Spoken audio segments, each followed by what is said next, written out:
Hi guys, and welcome back to the channel. Hope you're all doing good, and I hope you enjoyed the last video. Today we are going to talk about the Geomancer.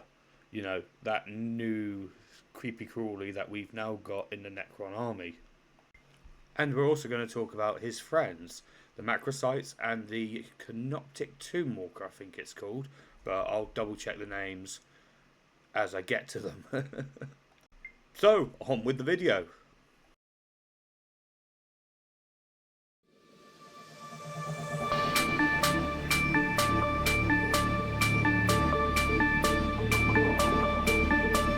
So, when me and a mate first sat down and spoke about the Geomancer, because I was bouncing video ideas off him, we both looked at the data sheet and, well, I only had one thing to say about it. No. What?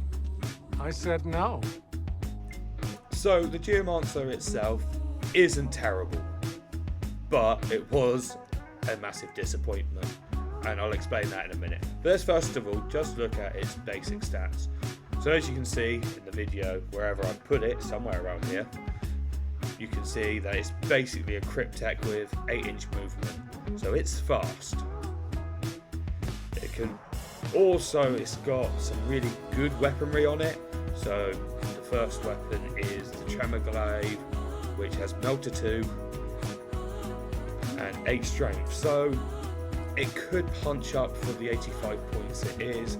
And then it's got a little flamethrower as well. That isn't an extra attack, unfortunately, but it has some diversity. Then we look at the melee weapon itself, and again, tough, strength 8. So again, it could pull out some. Well, it could help out some units quite dramatically, not massively, but dramatically if in combat.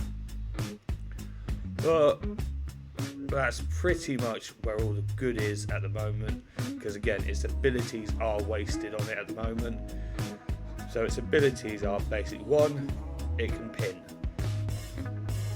So that means it will reduce the movement by 2 inches on some potentially scary things charging at it or moving towards it, which again is good. And it has an all-round deep strike defense, which basically means nothing can be placed within 12 inches of it, so you don't have to worry about demons appearing out of nowhere on your home field and taking it in turn 2 straight away, or anything big appearing. Sorry guys, I am not well. But this is where I think it is the biggest disappointment. So first of all, you can see the Macrosites, it can lead the Macrosites. Which, okay, fine, I was expecting that makes sense. But the Immortals? I just don't see the point of putting him with a squad of Immortals. I would have quite happily then dropped the Immortals and put him with the Ophidian Destroyers, because again, you could have done some really cool, oh no, I'm not near anything, I know, I'll play peekaboo around the board, and then use the pin. So for that whole reason, I've just got to play one thing for you guys. And sorry Games Workshop, but it has to be done. The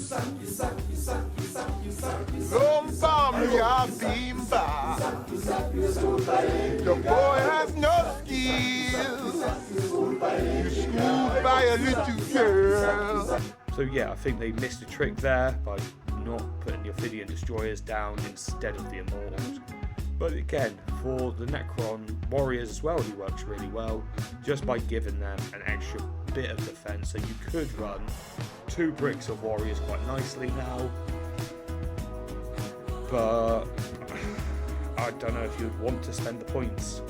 Again, there are other Crypteks that can make the Necrons Warriors a far more scarier problem.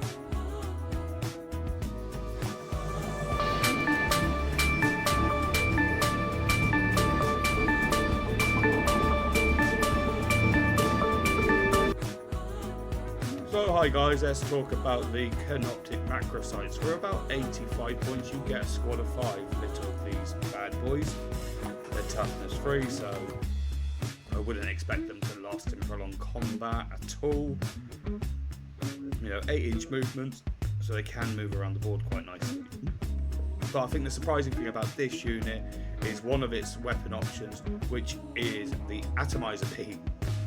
Now, that's a strength 6 weapon.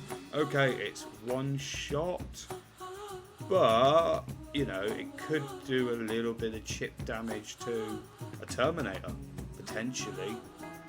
Again, you've also got it with the Gas Scalpel, which has lethal hits, so 4 of them.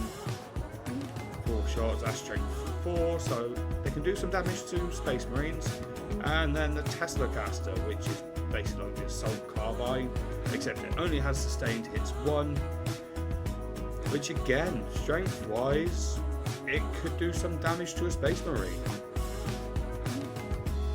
Their melee weapon, like a lot of Necron units, is like, yes, they're going to do damage to a Space Marine, but they only come with 2 attacks each, strength 4. So these guys can scout. They have 8-inch scout, but I think their main use is just to be a pain in the arse, especially with their ability. The Harassment Swarm Aura. Basically, whenever an enemy unit, excluding monsters or vehicles, are nearby, it can basically subtract 1 from the hit roll. It also comes with a couple of war gear abilities. The Accelerator Mandible. Basically, you can select one Canoptic unit within 3 inches of it, and improve that model's weapon skill by 1, which is meh, because again, that's basically the Awakened Dynasty detachment roll. Stick a leader with it, -1 to hit, or +1 to hit, sorry. And then you've got the Narrow Scarab Projector, which basically gives 1 extra wound in reanimation. So for 85 points, again, it's meh. There are other units out there that do a lot of these things. Hi guys, so I hope you enjoyed the video. Please like, share, subscribe, and I'll see you next time.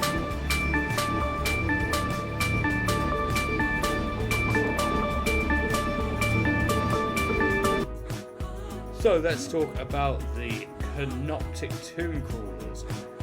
The little buggy things with a big off gun on their back. And looking at the data sheet again, highly disappointed. First of all, because it was a big little buggy thing with a big off gun on the back. We were expecting it to be able to do a lot more than what it can do. So it has just your basic 5 inches of movement. It is a toughness 4 unit with 3 wounds, very similar to the Cryptothralls, except I think the Cryptothralls are a little bit tougher. Then it has 2 attacks, or 2 different weapons. The Transdimensional Beam Isolator, 2 attacks on that. Strength 4, which, meh. Like, it'll do something against a Space Marine perfectly. But given that most of the Necron stuff is a minimum strength 5, and also toughness 5, apart from probably the Necron Warriors, I think that was just a very meh. -2 armor, 2 armor piercing, which okay if it wounds, and it also does 2 damage. Again, that's a good weapon. And then you've got the Gas Reaper, which is lethal hits, twin the link, all the same stats apart from -1 AP and 1 damage. Now, overall, those shooting stats aren't great, but this is where it sort of makes up for it, is the melee stats.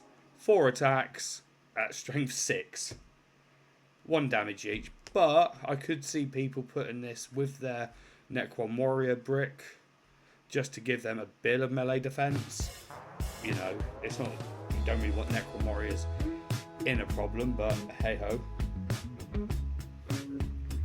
And then it basically comes with an ability called Weapon Sentinels, which means it ignores all ballistic skills if you're within 12 inches, which in itself could be useful against Plague Marines. Yeah, it could be useful against Death Guard, but overall, meh.